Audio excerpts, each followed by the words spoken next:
सबने आपका समर्थन किया। अगर पप्पू यादव को लग रहा है कि लड़कियों के खिलाफ आपराधिक मामले बिहार में रुक नहीं रहे हैं और पप्पू यादव के दिल्ली में रुक रहे हैं क्या?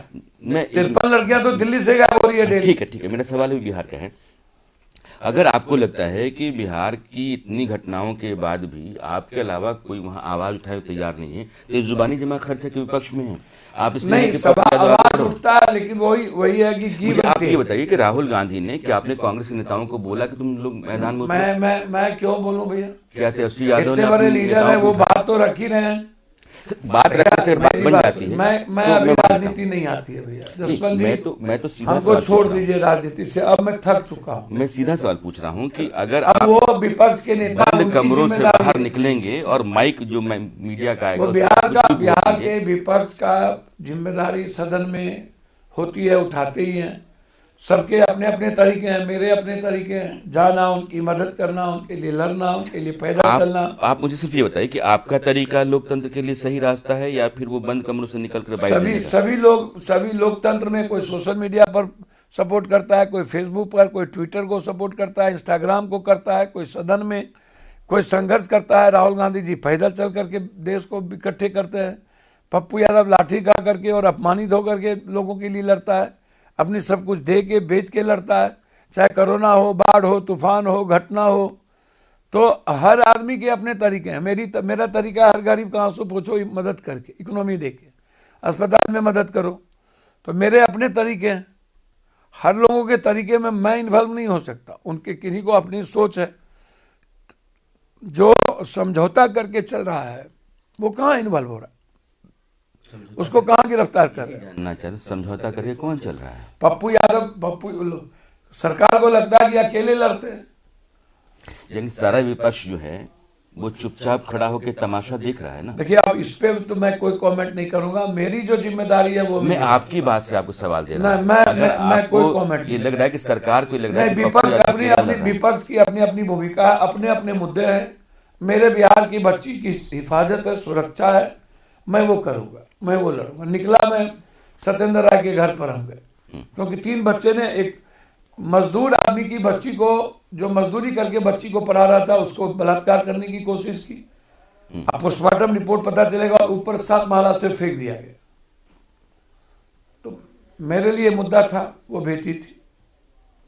मेरा सवाल फिर वहीं आता है, आपका जो सवालों में राजनीति की बात, किसी नेताओं के बारे में कोई टिप्पणी नहीं। मैं सिर्फ एक सवाल, ये गंभीर है। एक देश का सांसद अगर कहता है कि कुछ नेता मुझे मारने की साजिश, नहीं, कुछ नेता इन्वॉल्व है इन सारी गतिविधियों में, कुछ नेता और पदाधिकारी। ये मारने की साजिश नहीं है। 9:30 बजे सिविल में क्यों, अस्पताल में मुझे सांप के रूम में क्यों रखा गया, मुझे पानी क्यों नहीं दी गई, ये क्या, मैं क्या बोलूं? कोर्ट के आदेश के बाद मैं क्या बोलूं? आपने एक बयान दिया कि मैं जेल में था, मेरे लिए लड़ने कोई नहीं आया।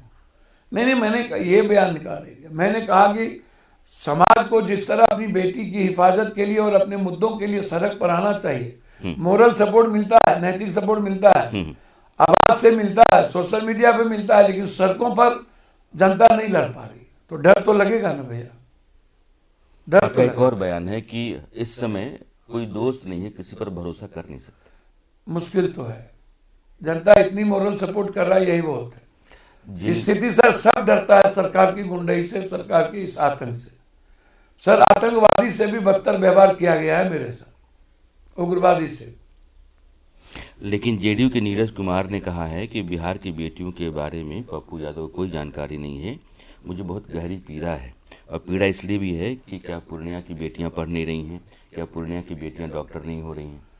मुझको एक बात समझ में नहीं आ रहा है, मैं किसी व्यक्ति विशेष की टिप्पणी नहीं कर सकता। नीरज बाबू बड़े नेता हैं, वो किसी को गाली दे सकते हैं, किसी के बारे में कुछ भी बोल सकते हैं।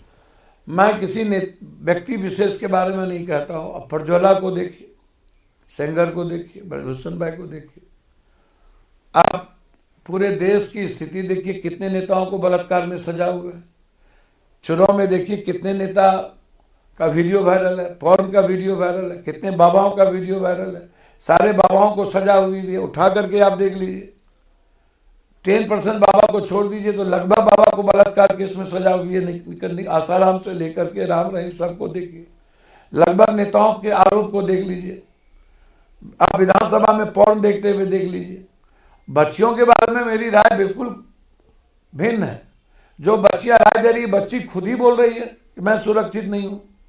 हॉस्टल के बारे में मेरा कहना है कि हॉस्टल पर लॉ लाओ, सीसीटीवी लाओ, सीसीटीवी का एक्सेस वहां को दो, सीसीटीवी वहां कोई जेंट्स ना जाए, थाना उसका पूरा का पूरा रजिस्ट्रेशन हो, उसका रूल ऑफ लॉ हो।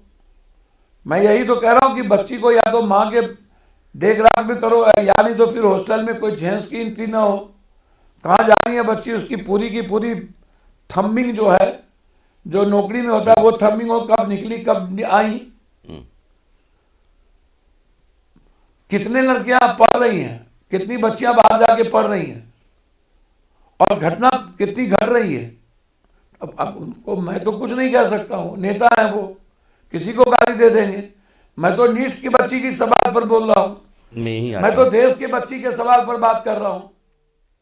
जो नीट की घटना है, मैं चूंकि आप इसके साथ लगातार जुड़े रहे हैं, आप जहानाबाद गए, आपने लोगों को जोड़ा अपने साथ, आप पर सवाल भी आया। जिस तरीके की घटना है, और पुलिस ने जो बाद में बयान दिया, डीजीपी ने खास करके, कि पोस्टमार्टम रिपोर्ट आ गई है, फोरेंसिक रिपोर्ट है, उसके बाद भी उनके माता पिता को वो कह रहे हैं कि आप मान लीजिए कि आपकी बच्ची ने, तो इसको आप ही बोलो। हाँ। जब उनके माता पिता खुद ही आरोप लगा रहे हैं तो मैं क्या बोलूं। मैं जानना चाहता हूं कि आप कुछ, भैया मैं बार बार तो कह रहा हूं कि क्या बलात्कार नहीं हुए तो तीनों डॉक्टर को गिरफ्तार कर लो जिसने पोस्टमार्टम रिपोर्ट दिया। क्यों एफआईआर नहीं कर रहे? और घटना घटित नहीं हुए तो मनीष रंजन जेल में किस केस में है? क्यों जेल में उसको रखे हुए हो? न तो आपने रिमांड पर लिया और जेल में न उसको लगाया, नहीं तो जेल में क्यों है वो? हम आप ही से पूछ रहे हैं। और यदि बलात्कार हुआ तो उसका ऑकरेंस प्लेस क्या है? यदि हॉस्टल है तो किसने किया? क्या उनके रिश्तेदार आगे किए? बाहर हुआ तो क्या 3 दिनों से उनके अंडरगारमेंट उनके पास थे? या अंडरगारमेंट आप कह रहे हो बदल दिया गया? तो कहाँ बदला, किस हॉस्पिटल में बदला? पहले वो इलाज कराने कहाँ गई थी? तो उस डॉक्टर के आधार पर आप, किस आधार पर आप, डॉक्टर तो हो नहीं, किस आधार पर कह रहे हो बलात्कार नहीं हुआ? या तो आप प्रभात हॉस्पिटल के डॉक्टर के आधार पर कह रहे हो, क्योंकि पीएमसीएच ने तो कह दिया, तो फिर आप पीएमसीएच के डॉक्टर को गिरफ्तार करो, प्रभात पर विश्वास कर लो। और डीएनए लिए कि नहीं लिए ये तो मुझे नहीं पता, किसका लिए किसका नहीं लिए। तो सब चीज तो भेद आप ही कर रहे हो। आप ये भी नहीं बता पा रहे हो कि आत्महत्या कैसे किया। रात के 10:30 बजे नीतू क्या कर रही थी वहां? उस सीसीटीवी फुटेज निकालो। 9 बजे तक लड़की नहीं जागी तो आपने पूछा क्यों नहीं? आप कह रहे हो कि 2 बजे लड़की को भेजे, 3:40 में सीसीटीवी फुटेज से निकल रहा है, तो सब तो झूठी बोल रहे हो आप।